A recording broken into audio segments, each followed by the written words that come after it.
نحمده ونصلي على رسوله الكريم اما بعد فاعوذ بالله من الشيطان الرجيم وقد قال النبي صلى الله عليه وسلم رجل قلبه معلق بالمساجد او كما قال النبي عليه الصلاة والسلام۔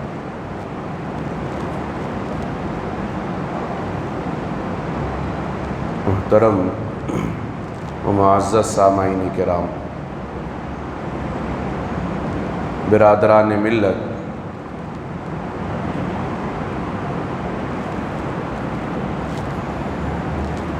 میں پچھلے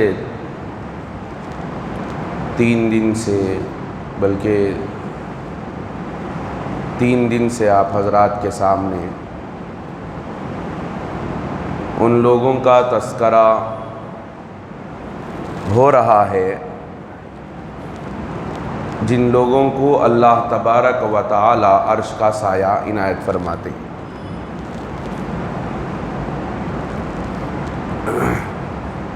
تو حدیث پاک میں اللہ کے نبی صلی اللہ علیہ وسلم نے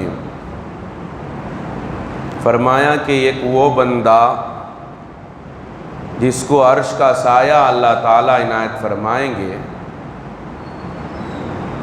اس بندے کو جس کا دل مسجد سے لگا ہوا ہو، وہ بندہ جس کا دل مسجد میں اٹکا ہوا ہو۔ حدیث کے الفاظ ہیں رجل قلبہ معلق، بعض روایات میں بالمساجد، بعض روایات میں فی المساجد، کہ ایک وہ بندہ جو جس کا دل مسجد سے لگا ہوا ہو، مسجد میں اٹکا ہوا۔ حضرات علماء نے فرمایا مسجد سے اٹکا ہوا ہونے سے کیا مراد ہے؟ کیا دل جو ہے نکال کر مسجد میں لٹکا دیں؟ ایسے بندے کو اللہ تبارک و تعالی عرش کا سایہ عنایت فرماتے ہیں۔ مجھے معاف کرنا، میں کئی دن سے یہ بات بولنا چاہ رہا تھا، یہ وزن تھوڑا بہت جھوک رہا ہے ادھر۔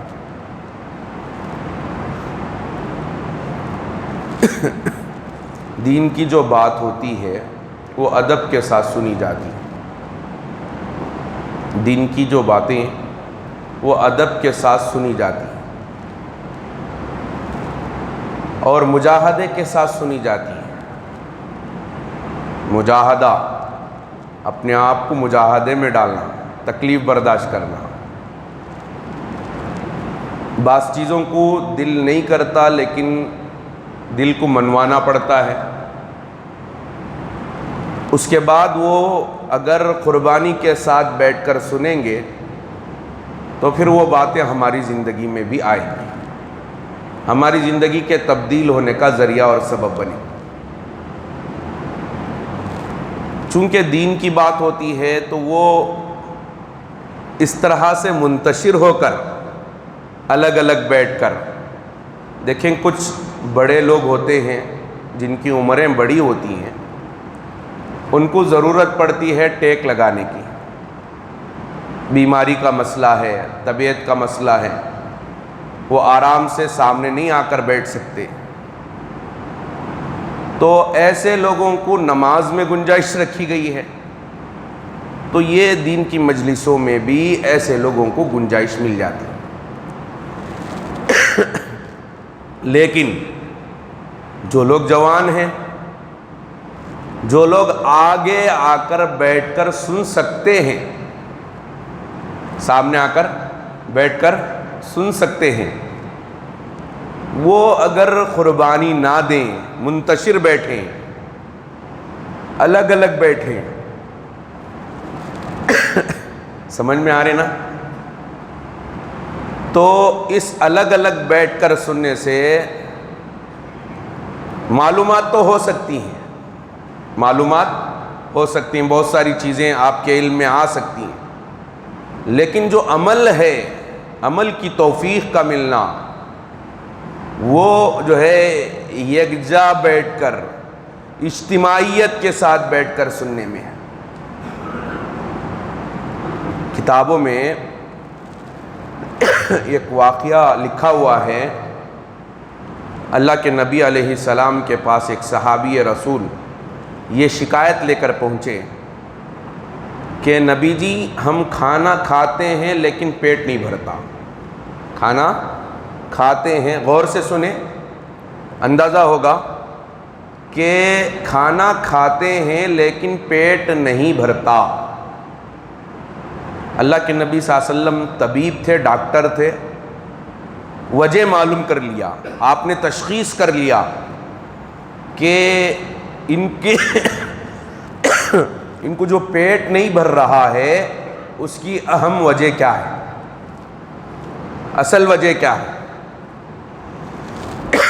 آپ صلی اللہ علیہ وسلم نے فوراً کہا معلوم ہوتا ہے کہ تم لوگ کھانا الگ الگ بیٹھ کر کھاتے ہو۔ کھانا، غور سے سنیں، اللہ کے نبی علیہ السلام نے کیا جو ہے ان کے لیے ایسی کیا دوائی دی جس کی وجہ سے ان کا پیٹ بھرنے لگا۔ آپ نے فرمایا معلوم ہوتا ہے کہ تم الگ الگ بیٹھ کر کھانا کھاتے ہو، اب تم آپس میں مل کر جڑ کر کھانا کھایا کرو۔ صحابی رسول کچھ دنوں کے بعد اللہ کے نبی صلی اللہ علیہ وسلم کے پاس آئے، آ کر عرض کیا کہ نبی جی ہم کھاتے ہیں اب پیٹ بھرتا ہے، الگ الگ بیٹھ کر کھانے کی وجہ سے کھانے میں اثر پڑ سکتا ہے، تو دین کی مجلسوں میں کیوں نہ اثر پڑے۔ سمجھ میں آ رہے ہیں؟ تو جو جوان ہیں وہ سامنے آ جائیں، اور آگے آ سکتے ہیں آپ، جو ہے جن کو عذر ہے، بڑی عمر کے ہیں، جن کو جو ہے ٹیک لگانے کی ضرورت پڑتی ہے وہ ٹیک لگا کر بیٹھیں، کوئی بات نہیں، لیکن جن کے اندر طاقت ہے، سکت ہے، وہ تھوڑی بہت قربانی دیں گے تو انشاءاللہ اس کا بڑا اجر بھی ملے گا۔ ایسا ہرگز نہ سمجھیں کہ اجر، مسجد ہے یہ، مسجد اللہ کا گھر ہے، مسجد اللہ کا گھر ہے۔ حدیث پاک میں آتا ہے کہ جو بندہ گھر میں اچھی طرح وضو کرتا ہے اور وضو کر کے مسجد کی طرف چل پڑتا ہے، مسجد کی طرف چل پڑتا ہے، تو اللہ تبارک و تعالی اس کے پاس دو قدم ہوتے ہیں، دو پیر ہیں، ایک قدم رکھتا ہے تو ایک قدم اٹھاتا ہے۔ فرمایا ایک قدم جب رکھتا ہے تو وہ اس کے نام اعمال میں جو برائیاں ہیں، جو گناہ ہیں، ان گناہوں میں سے ایک گناہ پر وہ قدم رکھتا ہے، اور جب دوسرا پیر اٹھاتا ہے تو دوسرا پیر رکھتا ہے تو اللہ تبارک و تعالی اس دوسرے پیر کے رکھنے پر ایک درجہ بلند کرتے ہیں، ایک درجہ بلند کرتے ہیں۔ حضرات صحابہ کرام، بنو سلیمہ ایک قبیلہ تھا جو انصار کا قبیلہ، مسجد نبوی سے ان کے گھر بہت دور تھے، بہت دور تھے، اور مسجد نبوی کے بازو میں کچھ زمین خالی تھی۔ فرماتے ہیں کہ صحابہ نے سوچا مسجد کو ہم کو آنا پڑتا ہے، بہت دور سے آنا پڑتا ہے، اور جو ہے آنے میں تکلیف ہوتی ہے، دشواری ہوتی ہے، ایک کام کریں گے ہم گھر جو ہے اپنے مکانات جو مسجد نبوی سے لگ کر جو جگہ خالی ہے وہاں پر بنا لیں۔ اللہ کے نبی علیہ السلام کے علم میں یہ بات آئی کہ کچھ صحابہ کرام نے بنو سلیمہ کے وہ مکانات یہاں بنانا چاہتے ہیں، مسجد کے قریب آنا چاہتے ہیں، تو اللہ کے نبی صلی اللہ علیہ وسلم نے فرمایا کہ اے بنو سلیمہ تم اپنے مکانات وہیں رہنے دو، مجھے معلوم ہوا ہے کہ تم قریب مکان بنانا چاہتے ہو، یاد رکھو کہ تم جو ہے گھر سے نکل رہے ہو اور وضو کر آ رہے ہو تو تمہارے ایک ایک قدم اللہ تبارک و تعالی لکھ رہے ہیں۔ جو بندہ جتنی دور سے مسجد کو آتا ہے اس کے قدم اللہ تبارک و تعالی لکھتے ہیں اور اس پر اجر عنایت فرماتے ہیں۔ جب صحابہ کرام کو یہ بات معلوم ہوئی تو بعض صحابہ اپنے قدموں کو چھوٹا چھوٹا رکھتے تھے۔ صحابہ جو ہے وہ تو جو ہے اللہ کو راضی کرنے اور اللہ تبارک و تعالیٰ کی یہاں سے اجر اور ثواب کے حاصل کرنے میں بہت زیادہ مشتاق ہوتے تھے۔ جیسے ہی ان کو بتایا گیا تو صحابہ اکرام چھوٹے چھوٹے قدم رکھتے تھے تاکہ ان کے نام اعمال میں قدم زیادہ لکھے جائیں، ان کے درجے زیادہ بلند ہوں اور گناہ بہت کم۔ روایت مکمل نہیں ہوئی کہ بندہ جو ہے وضو کر کے نکلتا ہے اور نکل کر قدم اٹھاتا ہے تو گناہ معاف اور درجہ بلند، اور پھر جب مسجد میں آ جاتا ہے اور مسجد کے آداب کی پوری رعایت کرتا ہے، مسجد کے آداب کی پوری رعایت کرتا ہے۔ حدیث میں لکھا ہوا ہے تقریباً 5 یا 6 آداب ہیں مسجد کے، مسجد کے 5 یا 6، بلکہ یوں سمجھیں کہ 5 آداب ہیں مسجد میں آنے کے، 6 آداب ہیں۔ نمبر 1، مسجد میں جب آئے تو دہنا پیر مسجد کے اندر رکھیں، دہنا پیر مسجد کے اندر رکھیں، اور مسجد میں آنے سے پہلے بسم اللہ پڑھیں۔ نمبر 2، بسم اللہ پڑھیں۔ نمبر 3، درود شریف پڑھیں۔ نمبر 4، مسجد میں داخل ہونے کی دعا پڑھیں۔ اور نمبر 5، مسجد میں بیٹھنے سے پہلے اگر اوقات مکروہہ نہ ہو، عصر کے بعد، فجر کے بعد، جو عصر کے بعد نفل نماز پڑھنے سے منع کیا گیا ہے، فجر کے بعد نفل نماز پڑھنے سے منع کیا گیا ہے، اور دوپہر کا جو وقت ہے زوال کا وقت ہوتا ہے، 10 منٹ 15 منٹ کا وقت ہوتا ہے، وہ اس وقت میں اوقات مکروہہ نہ ہو تو مسجد میں داخل ہونے کے بعد بیٹھنے سے پہلے 2 رکعت نماز پڑھیں، بیٹھنے سے پہلے 2 رکعت نماز پڑھیں۔ اور اس کے ساتھ ساتھ فرمایا کہ مسجد میں رہتے ہوئے دنیا کی باتیں نہ کریں، مسجد میں رہتے ہوئے دنیا کی باتیں نہ کریں، تو اللہ تبارک و تعالی اس بندے کو جب تک مسجد میں بیٹھا ہوا ہوتا ہے ایک فرشتے کو متعین کرتے ہیں، وہ فرشتہ اس کے لیے رحمت بھیجتا رہتا ہے۔ مجھے اور آپ کو، آپ مسجد میں ہیں، بیٹھے ہوئے ہیں، فرشتے رحمت بھیج رہے ہیں، فرشتے رحمت بھیج رہے ہیں۔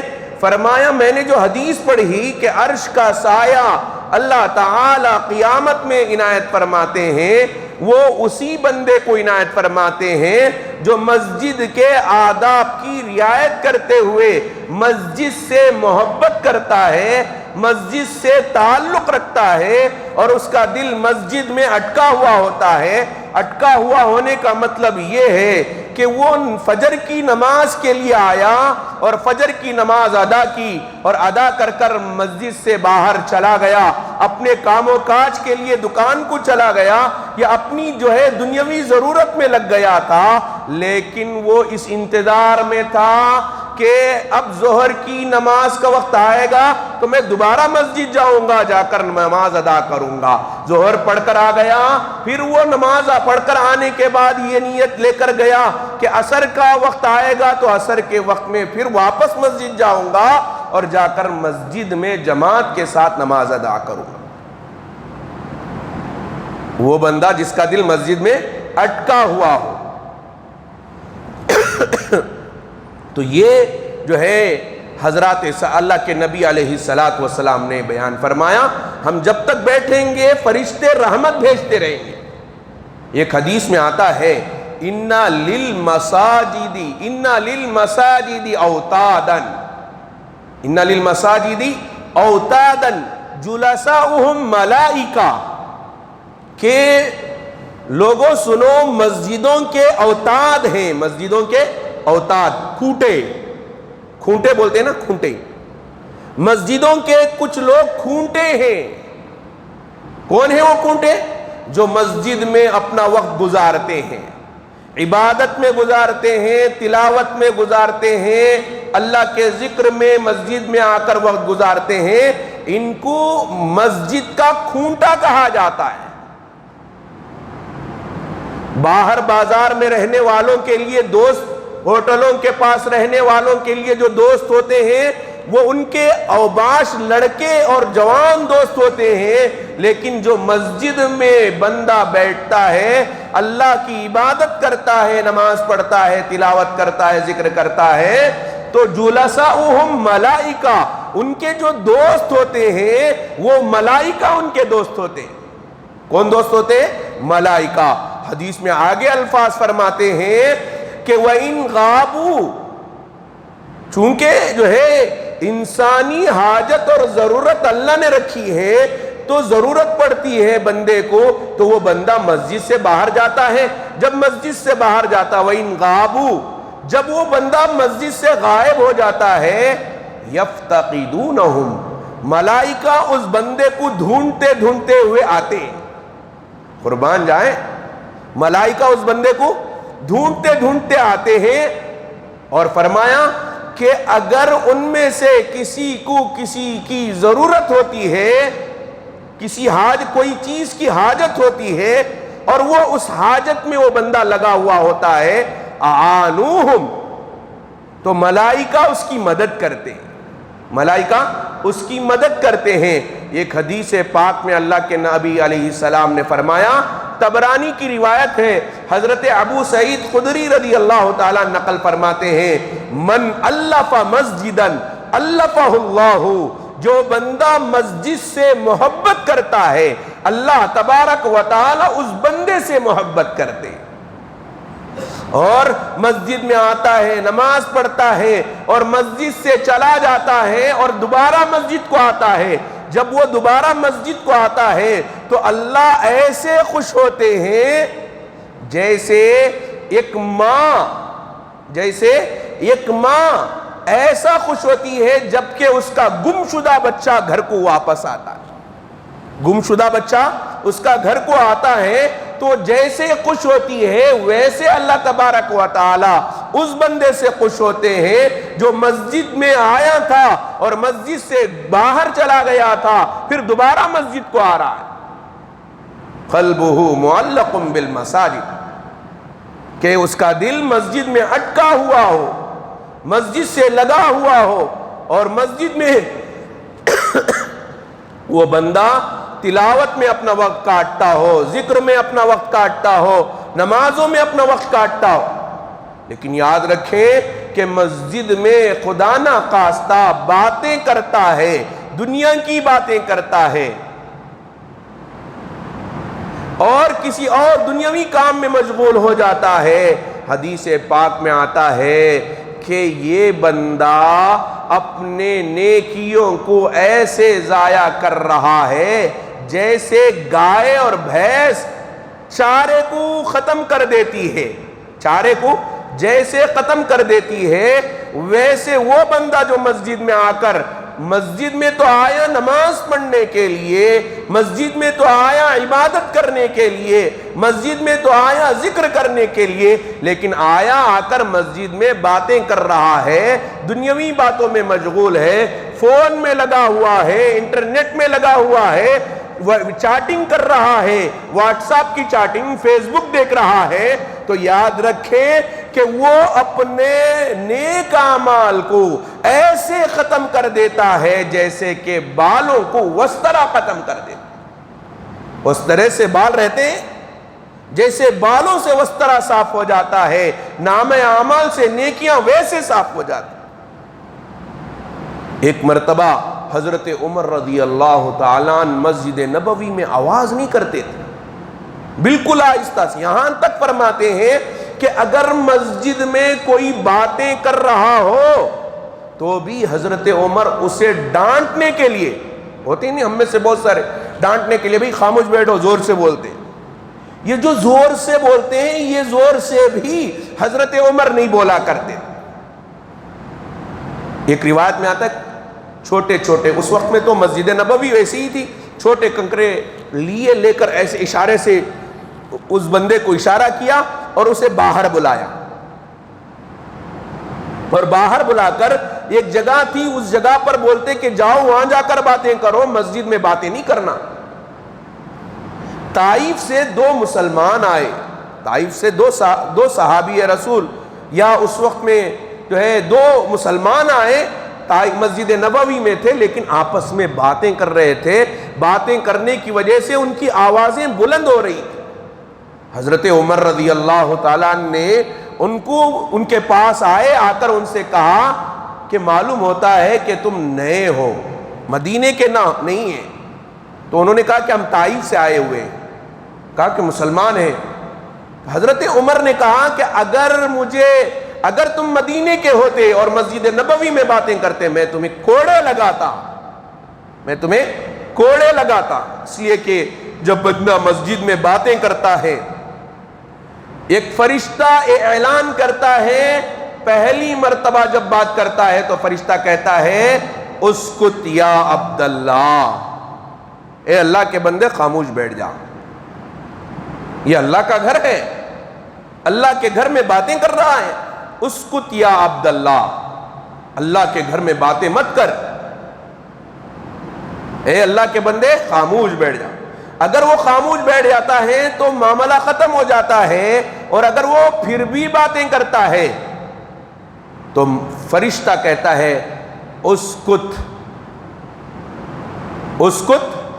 یا عدو اللہ، اے اللہ کے دشمن خاموش بیٹھ جا، اللہ کے گھر میں تو باتیں کر رہا ہے۔ اللہ کے گھر میں دیکھیں کہاں پہلے کیا تھا، عبداللہ کہا تھا، اے اللہ کے بندے خاموش بیٹھ، اب دوسری مرتبہ کیا کر، اے اللہ کے دشمن خاموش بیٹھ۔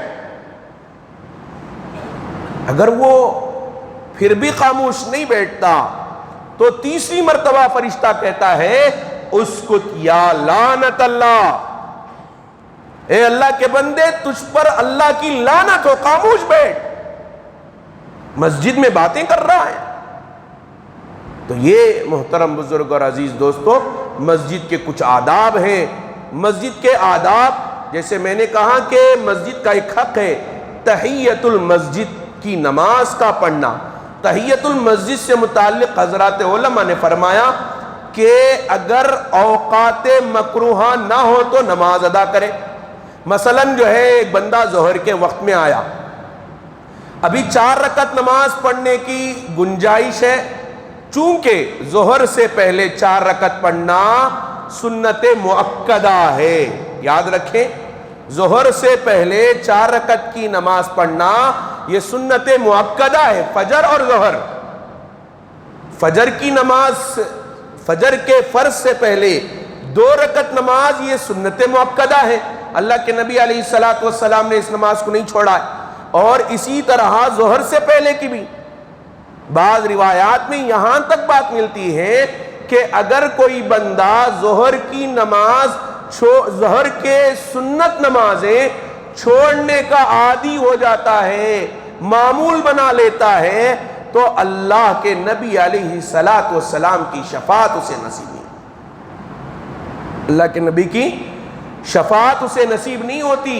اس لیے ظہر سے پہلے کی 4 رکعت نماز پڑھنے کا معمول بنائے۔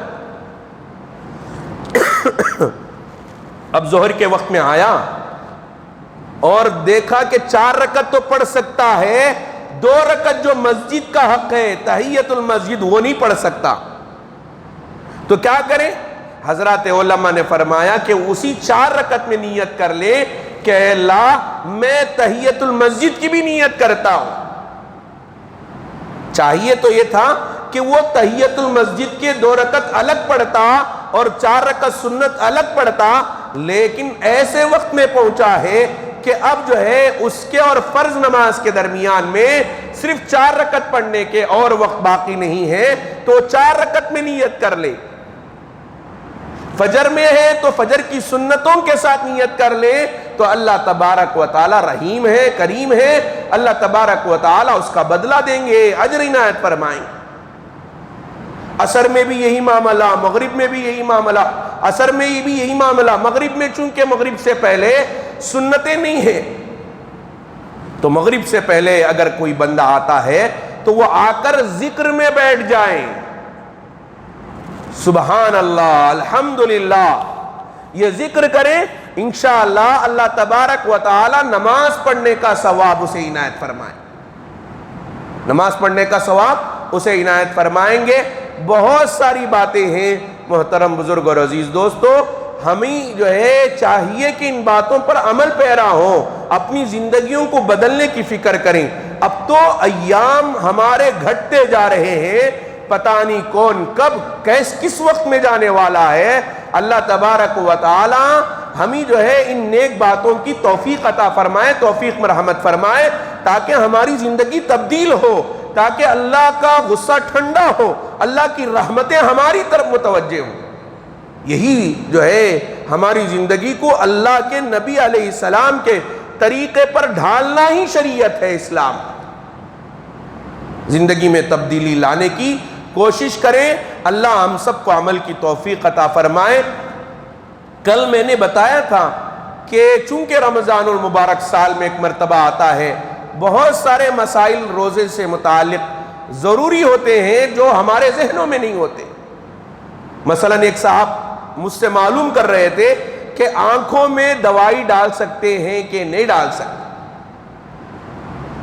تو جو ہے حضرات فقہا نے مسئلہ لکھا ہے، اگر آنکھوں میں دوائی ڈالنا چاہیں روزے کی حالت میں تو دوائی ڈال سکتے ہیں، لیکن ناک میں اور کان میں دوائی ڈالنے کی اجازت نہیں ہے۔ جہاں سے جو ہے حلق میں اترنے کا اندیشہ ہو وہاں پر آپ دوائی ڈال نہیں سکتے۔ بہت سے لوگوں کو دانت میں درد ہو جاتا ہے، داڑھ میں درد، دانت میں درد، اب ڈاکٹر کے پاس جاتے ہیں، روزے کی حالت میں کیا جو ہے دانتوں کا جو علاج ہے وہ علاج کرا سکتے ہیں؟ اجازت تو ہے، لیکن چونکہ جب وہ جو ہے ڈاکٹر صاحب پانی ڈالیں گے یا جو ہے دوائی ڈالیں گے تو امکان ہے حلق میں اترنے کا، حلق میں اترنے کا۔ تو جو ہے عام طور پر پیسٹ جو کرتے ہیں دانتوں میں، یہ پیسٹ کرنے سے منع کیوں کیا جاتا ہے روزے کی حالت میں؟ پیسٹ کرنے سے، برش کرنے سے کیوں منع کیا جاتا ہے؟ اس لیے کہ پیسٹ کے اندر جو ہے ایسے اجسام ہوتے ہیں، ایسی ٹھنڈک ہوتی ہے جو حلق کے اندر اتر جاتی ہے۔ اس لیے حضرات فقہا نے فرمایا کہ برش نہیں کر سکتا پیسٹ کے ساتھ، خالص برش کرنا چاہیں کر سکتا ہے، مسواک کرنا چاہیں مسواک رکھ لیں، مسواک رکھنے کی اجازت ہے، مسواک کرنے کی اجازت ہے، لیکن برش کے ساتھ پیسٹ کرنے کی، پیسٹ لگڑنے کی اجازت نہیں ہے۔ تو اسی طرح حضرات فقہا نے فرمایا کہ اگر دانتوں میں کوئی تکلیف ہو، بیماری ہو، تو کوشش تو یہ کریں کہ وہ روزے کے بعد اس کا علاج کرائیں، لیکن اگر زیادہ درد ہو تو علاج تو کرا سکتے ہیں، لیکن اس بات کا خاص خیال رکھیں کہ حلق کے اندر کوئی دوائی ہو، پانی ہو، نہ اترے۔ یہ جو ہے چند مسائل تھے، میں آپ حضرات کے سامنے رکھا۔ انشاءاللہ روزانہ 1 2 3 3 4 4 مسائل آپ حضرات کے سامنے لاتے جائیں گے۔ اللہ تعالیٰ سے دعا ہے اللہ تعالیٰ ہم سب کو عمل کی توفیق عطا فرمائے، آمین۔ وآخر الدعوانا الحمدللہ رب العالمین۔ سبحان اللہ۔